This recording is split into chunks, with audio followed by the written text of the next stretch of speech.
Hello दोस्तों, स्वागत है आपका आपके पसंदीदा प्लेटफॉर्म द क्लासमेट ग्रुप पे। आज हम लोग चर्चा करने वाले हैं मुख्य रूप से फिजिक्स, जो साइंस की एनसीईआरटी है उसमें।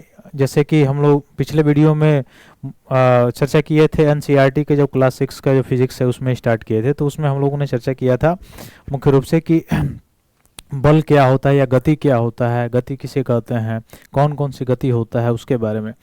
वही चीज़ धीरे धीरे जब जैसे ही क्लास आगे बढ़ता जाएगा वह चीज़ थोड़ा सा और बड़ा होता जाएगा। तो क्लास 6 में थोड़ा सा केवल उसमें डिफाइन किया हुआ है कि गति क्या है। हालांकि उसमें हम लोग देखे थे कि गति किसे कहा जाता है, तो उसमें बताया गया था कि गति जो होता है किसी वस्तु की स्थिति में समय के साथ जब परिवर्तन होता है उसको गति कहा जाता है। ठीक उसी तरह से आज हम लोग पढ़ने वाले हैं मुख्य रूप से, जैसे कल हम लोग चुंबक या गति के बारे में पढ़े थे, आज हम लोग पढ़ने वाले हैं फिजिक्स में मुख्य रूप से थर्मामीटर या टेम्परेचर जो होता है, तापमापी जो होता है, कैसे मापांक उसका क्या होता है, या कैसे ताप मापने के कितने प्रकार होते हैं। ठीक है, इस सारी चीज़ों के बारे में पढ़ेंगे। तो आज हमारा क्लास 6 का एनसीईआरटी जो है वो कंप्लीट हो जाएगा। तो जल्द से जल्द सभी लोग जुड़िए ताकि हम लोग अपने सेशन को स्टार्ट करें और चलें। मुख्य रूप से जो एनसीईआरटी हम लोग शुरू कर रहे हैं, बहुत सारे एग्जामों में इससे पेपर जो है पूछे जाते हैं, प्रश्न पूछे जाते हैं। ठीक है, तो चलिए हम चलते हैं अपने सेशन पे। जैसे इसमें दिया हुआ है कि ताप क्या है, तो किसी पिंड की गर्माहट, यानी कोई पिंड अथवा कोई वस्तु गर्म है या ठंडी है, उसी का जो आभास होता है उसी को क्या कहा जाता है, ताप कहा जाता है, टेम्परेचर कहा जाता है। ठीक है, तो मुख्य रूप से अगर देखा जाए किसी गर्म पिंड का ताप ठंडे पिंड की अपेक्षा क्या होता है, अधिक होता है। यानी जब गर्म होता है कोई पिंड तो उसका टेम्परेचर क्या होगा, हाई होगा, और ठंडा होगा तो लो होगा। अब ये छोटी छोटी चीज़ें दी गई है, क्लास 6 है चूंकि इसलिए। तो क्लास 6 में अगर अच्छा आप ये एक्सपेक्टेशन भी कर सकते हैं कि अगर आप क्लास 6 में होंगे तो क्लास 6 के बच्चों को कैसे पढ़ाया जाता है। ठीक वही चीज़ है। अब यहाँ पे ब्रॉड लेवल पर तो पढ़ाया नहीं जाएगा कि हाँ इसको टेम्परेचर में बदलने के लिए क्या प्रयोग किया जाता है, या सेल्सियस पैमाना हो तो उसको केल्विन बदलने के लिए, सेल्सियस पैमाना हो फ़ारेनहाइट बदलने के लिए कौन सा सूत्र होता है, क्लास 6 के बच्चे को तो बताया नहीं जाता है। तो जैसे जैसे हम लोग एनसीईआरटी में आगे अगले क्रम में जाएंगे हम लोग ये सारी चीज़ें देखेंगे कि कैसे टेम्परेचर को सेल्सियस से फ़ारेनहाइट में कैसे बदला जाता है, उसका सूत्र क्या है। तो यहाँ पे जैसे हम लोग केवल देखेंगे कि किसी गर्म पिंड का ताप जो होता है वो क्या होता है, ठंडे की अपेक्षा क्या होता है, ज़्यादा हाई होता है। अब दो पिंडों के मध्य तापांतर का मतलब क्या होता है कि दो पिंडों के बीच तापों का अंतर कितना है। जैसे मान लीजिए कोई एक पिंड ए है और एक पिंड कोई बी है, इसका टेम्परेचर है 20 डिग्री सेल्सियस, इसका टेम्परेचर है 50 डिग्री सेल्सियस। इन दोनों के टेम्परेचर में जो अंतर है कितना है, 23 डिग्री सेल्सियस का। इसी को क्या कहेंगे, तापांतर कहेंगे। इसको क्या कहा जाएगा, तापांतर कहा जाएगा। ठीक है, तापांतर इन तापों में अंतर। ठीक, तो तापांतर का मतलब होता है कि कोई एक पिंड किसी दूसरे पिंड से कितना गर्म है, वही क्या कहलाता है, तापांतर कहलाता है। अब ताप जो मापने वाला उपकरण है जिससे टेम्परेचर को मापा जाता है, जैसे वायुदाब को जो मापा जाता है किससे मापा जाता है, वायुदाब मापी से मापा जाता है। ठीक है, बैरोमीटर जो होता है उससे मापा जाता है। तो ठीक वैसे जो टेम्परेचर होता है उसको किससे मापते हैं, तो उसको मापने के लिए जो यंत्र है उस यंत्र का नाम क्या है, तापमापी, यानी तापमापी, जिसको इंग्लिश में क्या कहा जाता है, थर्मामीटर। ठीक है, तो तापमापी से क्या किया जाता है, ताप को मापा जाता है। तो ये डिजिटल जो है तापमापी आप देख सकते हैं, इसका बहुत ज़्यादा प्रयोग आप देखे होंगे जब मुख्य रूप से फीवर वगैरह होता है तो उसमें इसका प्रयोग किया जाता है। और एक मनुष्य का सिंपल टेम्परेचर कितना होता है, 37 डिग्री सेल्सियस होता है, सेल्सियस में अगर बात की जाए तो इससे डॉक्टरी में अगर आप देखेंगे तो सबसे ज़्यादा डॉक्टरी में इसका प्रयोग किया जाता है। तो डॉक्टरी थर्मामीटर में क्या होता है, सामान्यतः उपयोग किए जाने वाला जो मापांक होता है वो कैसा होता है, सेल्सियस स्केल पे होता है।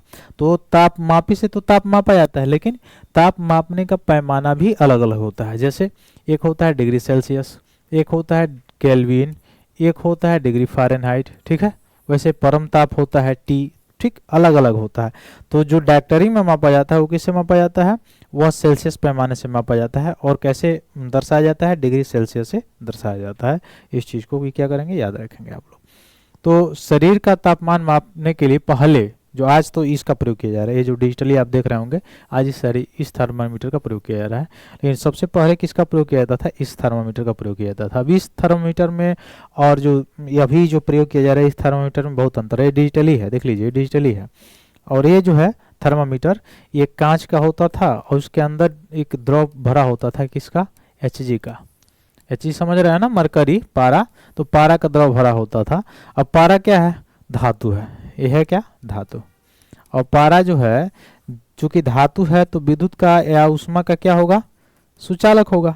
ऊष्मा का सुचालक मतलब ऊष्मा इसमें आसानी से प्रवाहित हो जाएगी। तो जब ऊष्मा का सुचालक होगा तो टेम्परेचर इससे कैसे मापा जाता है? तो इसमें, इस कांच में क्या, एक तो पाठ्यांक तय कर दिया गया है और इसमें पारा रख दिया गया है, मरकरी रख दिया गया है, पारा रख दिया गया है। अब होगा क्या कि जैसे ही आपके टेम्परेचर के, शारीरिक टेम्परेचर को अगर मापना हो तो शरीर से अगर इसको टच किया जाए तो क्या होगा? इसके, आपके शरीर का टेम्परेचर उस पारे में क्या होगा? सुचालक का काम करेगा। तो वह क्या करेगा? ऊपर की ओर बढ़ेगा। जब ऊपर की ओर बढ़ेगा तो क्या दिखाएगा? जितना ही ऊपर जाएगा उतना ही वो टेम्परेचर को क्या होता जाएगा? दिखाते चला जाएगा। ठीक है, जैसे इसमें आप देख सकते हैं, इस चित्र में यहाँ तक गया है, 37 तक गया है, तो क्या है? 37 डिग्री सेल्सियस सामान्य जो टेम्परेचर होता है मनुष्य का, उतना दिखा रहा है। अगर इससे आगे जाता तो उतना दिखाता। ठीक है, इस चीज को भी याद रखेंगे। तो वही कहा जा रहा है कि प्रारंभ में शरीर के ताप को मापने के लिए किस तापमापी का प्रयोग किया जाता था? पारे के तापमापी का, जो मरकरी थर्मामीटर, यही है मरकरी थर्मामीटर। ठीक है, अभी जो हो रहा है वो डिजिटल थर्मामीटर से मापा जा रहा है। ठीक है, तो चूंकि मरकरी एक विषैला पदार्थ है, इसलिए दुर्घटनावश अगर टूट जाए तापमापी, कुछ चूंकि कांच का होता था, तो व्यवस्थित रूप से निपटान इसका कठिन होता था। इसलिए मुख्य रूप से इसको अब धीरे धीरे, इससे नहीं हो रहा है, अब धीरे धीरे इसके जगह पे किसका प्रयोग किया जा रहा है? इस चीज का, इस थर्मामीटर का प्रयोग किया जा रहा है। ठीक है, तो इसमें कौन कौन से पाठ्यांक थे इसको थोड़ा सा देख लीजिएगा। पारा मरकरी में, यह पारा वाला जो थर्मामीटर में 35, 38, 37, ये सारी चीज़ें अंकीय तापमापी इसमें थे। और इसमें कोई जोखिम जो है, मुख्य रूप से ये सारी चीज़ें बहुत ज़्यादा इसमें, जो कि डिजिटली जो थर्मामीटर आ गया है उसमें जोखिम ज़्यादा नहीं है, यानी जोखिम नहीं है उसमें। और पारे वाले में जोखिम था, क्योंकि कांच का था, टूट जाता था, तो यह मुख्य रूप से प्रभाव डालता था। इसलिए क्या है, इसके जगह पे डिजिटली वाला जो है उसका ज़्यादा आजकल प्रयोग किया जा रहा है। ठीक, आगे देखिए, मानव शरीर का तापमान 35 डिग्री सेल्सियस से नीचे और 42 डिग्री सेल्सियस से ऊपर नहीं जाता है।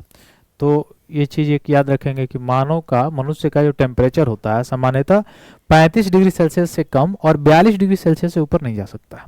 ठीक है, और एक सामान्य मनुष्य का टेम्परेचर कितना होता है? 37 डिग्री सेल्सियस होता है। कितना? 37 डिग्री सेल्सियस। सबसे ज़्यादा स्तनधारियों में बकरी का होता है। ठीक है, ये याद रखिएगा, बकरी का। ठीक है, तो छोटे बच्चों और वृद्धों के शरीर का तापमान मापने के लिए अंकित तापमापी, यानी किसमें? बाह के नीचे जो कांक होता है उसमें रखा जाता है। छोटे बच्चे हो गए या बूढ़े लोग हो गए, उनको, उनके तापमान को मापने के लिए जो थर्मामीटर लगाया जाता है, कहाँ पे लगाया जाता है? बाह के नीचे जो कांक होता है वहाँ पे लगाया जाता है। और उस तरह से जो मापा जाता है तापमापी, तो शरीर के वास्तविक टेम्परेचर से 0.5 डिग्री सेल्सियस से 1 डिग्री सेल्सियस तक कम बताता है। ठीक है, जो कांख में यानी कंधे के नीचे जो लगाया जाता है तापमापी, उसमें तापमान आपका क्या होता है? 0.5 से लेके 1 डिग्री सेल्सियस तक कम उसमें दिखाता है। तो फ़ारेनहाइट में देखा जाए तो ताप का अन्य मापक्रम क्या है? फ़ारेनहाइट है। जैसे मैंने बताया कि सेल्सियस होता है, केल्विन होता है, फ़ारेनहाइट होता है, तो ठीक वैसे ही फ़ारेनहाइट भी होता है। तो फ़ारेनहाइट पे ज़्यादा दिखाता है। और ये बस यहाँ पर यही याद रखेंगे आप लोग, क्लास 9th में जब हम चलेंगे तब विस्तृत डिस्कशन करेंगे कि कैसे डिग्री सेल्सियस से डिग्री फ़ारेनहाइट, कैसे केल्विन से फ़ारेनहाइट, कैसे केल्विन से सेल्सियस में बदल जाता है, वो वहाँ पे चर्चा करेंगे। यहाँ पे केवल याद रखिएगा कि फ़ारेनहाइट में जो टेम्परेचर होता है वो अधिक होता है, सेल्सियस में जो टेम्परेचर होता है कम होता है। ठीक है, तो ताप का मात्रक डिग्री फ़ारेनहाइट है। और डिग्री फ़ारेनहाइट में अगर देखा जाए तो इसको ऐसे दर्शाया जाता है, डिग्री और कैपिटल में एफ। ठीक है, तो सेल्सियस स्केल पर इसको मापा गया तो 37 डिग्री सेल्सियस और ऐसे 98.6 फ़ारेनहाइट। तो ये चीज़ याद रखिएगा, मनुष्य का टेम्परेचर जो है वो सेल्सियस में कितना होता है? 37 डिग्री सेल्सियस, और फ़ारेनहाइट स्केल पर देखा जाए तो 98.6 डिग्री फ़ारेनहाइट होता है। यहाँ पर तो केवल आप रट लीजिए, क्लास 9th में जब हम लोग पहुँचेंगे तो उसका सूत्र भी देखेंगे, C/5 करके सूत्र होता है। ठीक, वहाँ पर हम लोग डिस्कस करेंगे। तो हाँ, डिग्री सेल्सियस में कितना होता है? 37 डिग्री सेल्सियस, और फ़ारेनहाइट स्केल में 98.6 डिग्री फ़ारेनहाइट होता है। ठीक, इसको याद रखिएगा, मनुष्य का जो टेम्परेचर होता है। ठीक, और एक तीसरा पैमाना है जिसको क्या कहा जाता है? केल्विन स्केल कहा जाता है। तो कौन कौन से स्केल हम लोग पढ़े? एक डिग्री सेल्सियस स्केल है जिसे टेम्परेचर मापा जाता है, एक स्केल होता है फ़ारेनहाइट, डिग्री फ़ारेनहाइट, और तीसरा जो है उसका है केल्विन। ठीक है, तीसरा स्केल कौन सा है? केल्विन है। तो केल्विन में डिग्री नहीं लगाया जाता है, केवल केल्विन होता है। ठीक है, तो ताप का एसआई मात्रक भी क्या है? केल्विन है। इसको याद रखिएगा, टेम्परेचर का एसआई मात्रक क्या है? केल्विन है। ठीक, तो सेल्सियस स्केल का अगर केल्विन में परिवर्तन करना हो तो कैसे बदलेगा, तो इसको याद रखिएगा 273.15 बदलना हो। जैसे का मतलब ये हो गया, जैसे आपका जैसे मनुष्य का टेम्परेचर कितना है 37 डिग्री सेल्सियस है, सेल्सियस में 37 डिग्री सेल्सियस है।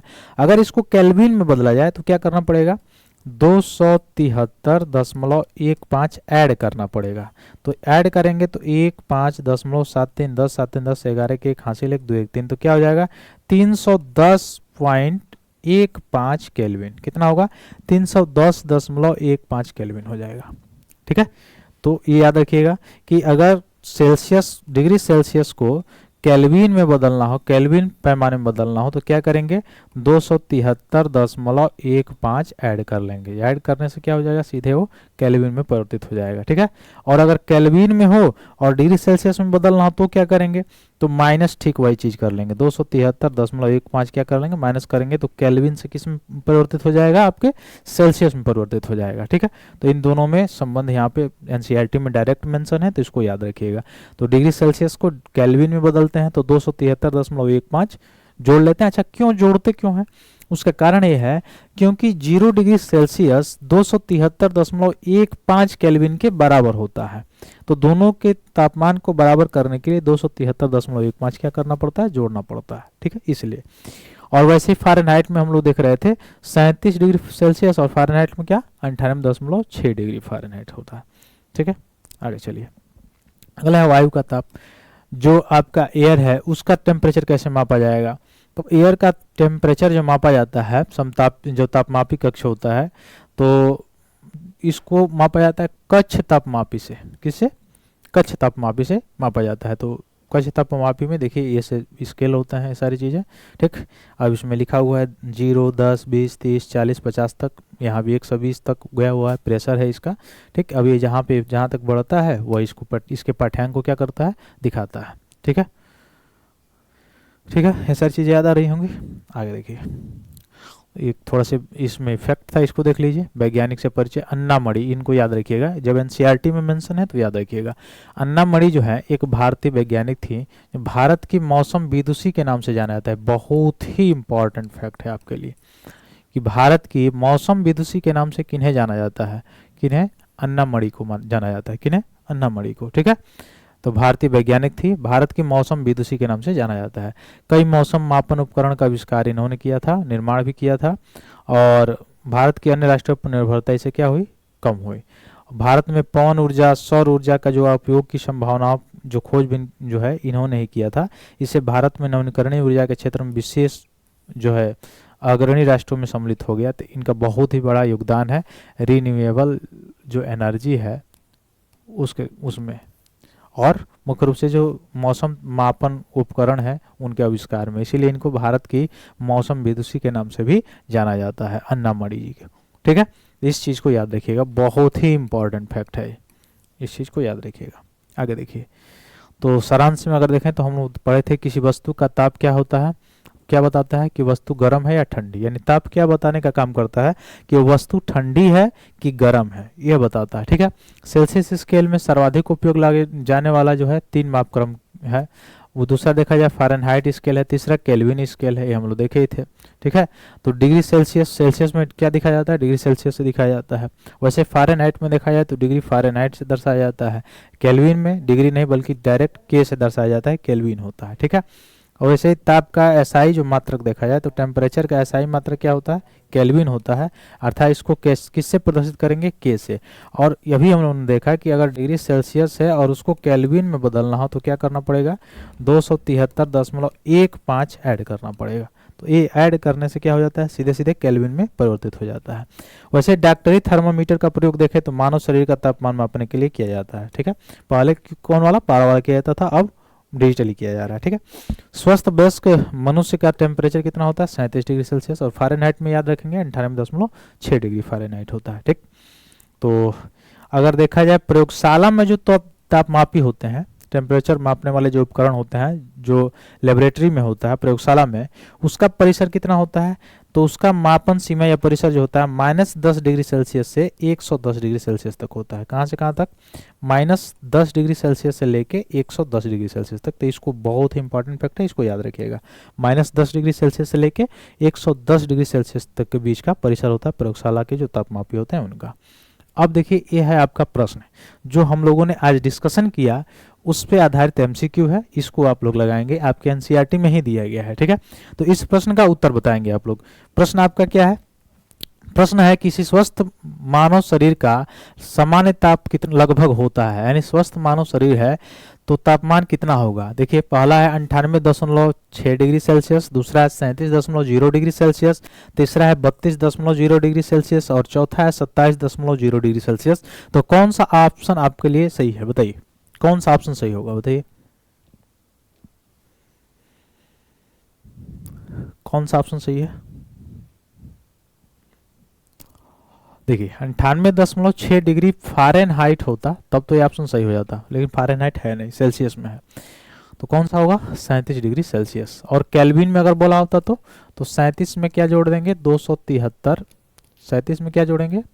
273.15, यानी हो जाएगा 310 केल्विन।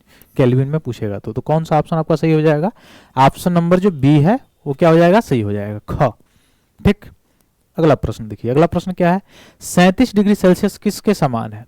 तो 37 डिग्री सेल्सियस, इसको तो यहाँ पे केवल रट लीजिए, हम लोग वहाँ पे पढ़ेंगे भी आगे जब 9th क्लास में चलेंगे तो 37 डिग्री सेल्सियस को कह रहा है कि 37 डिग्री सेल्सियस सामान्य मनुष्य का टेम्परेचर होता है। तो फ़ारेनहाइट में, यानी डिग्री फ़ारेनहाइट में क्या होगा? डिग्री फ़ारेनहाइट में क्या होगा, बताइए डिग्री फ़ारेनहाइट में टेम्परेचर क्या होगा, बताइए। पहला ऑप्शन है 97.4, दूसरा ऑप्शन है आपका 97.6, तीसरा 98.4, चौथा 98.6। कौन सा ऑप्शन सही होगा? अभी हम लोगों ने पढ़ा है, कौन सा ऑप्शन सही होगा जी? तो ए ऑप्शन होगा, ऑप्शन नंबर डी, यानी घ, 98.6, 98.6 डिग्री फ़ारेनहाइट जो है वह, और सेल्सियस में कितना? 37 डिग्री सेल्सियस, यानी 37.0 डिग्री सेल्सियस, ठीक है। इसको याद रखिएगा। आगे देखिए, अगला प्रश्न कह रहा है कि प्रायः जो प्रयोगशाला होता है, अभी हम लोगों ने देखा है, जो प्रयोगशाला होता है उस प्रयोगशाला में जो तापमापी होता है, ताप मापने वाला जो यंत्र होता है, उसकी मापन परिसीमा क्या होती है, यानी कहाँ से कहाँ तक का टेम्परेचर वो माप सकता है, ये पूछ रहा है। पहला ऑप्शन है 10 डिग्री सेल्सियस से 100 डिग्री सेल्सियस, दूसरा है -10 से 110, तीसरा है 32 डिग्री सेल्सियस से 45 डिग्री सेल्सियस और चौथा है 35 डिग्री सेल्सियस से 42 डिग्री सेल्सियस। बताइए कौन सा ऑप्शन सही होगा, कौन सा ऑप्शन सही होगा, कौन सा ऑप्शन सही होगा?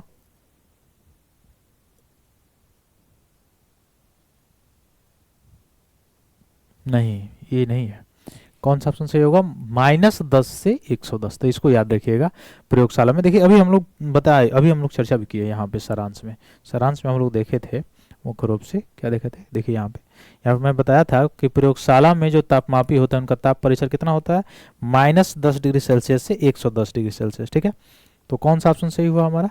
ऑप्शन बी हो जाएगा एप्रोप्रिएट आंसर, ठीक है। तो एनसीईआरटी में मेंशन था, इसलिए इस चीज़ को आप याद रखेंगे, पूछ भी सकता है फिजिक्स में, ठीक। ये सारी चीज़ें रहेगी। तो ये तो था हमारा आज का सेशन। आज फिजिक्स जो है क्लास 6 का वो समाप्त हो गया। कल हम लोग क्लास 7 के फिजिक्स को उठाएंगे और उस पर डिस्कशन करेंगे।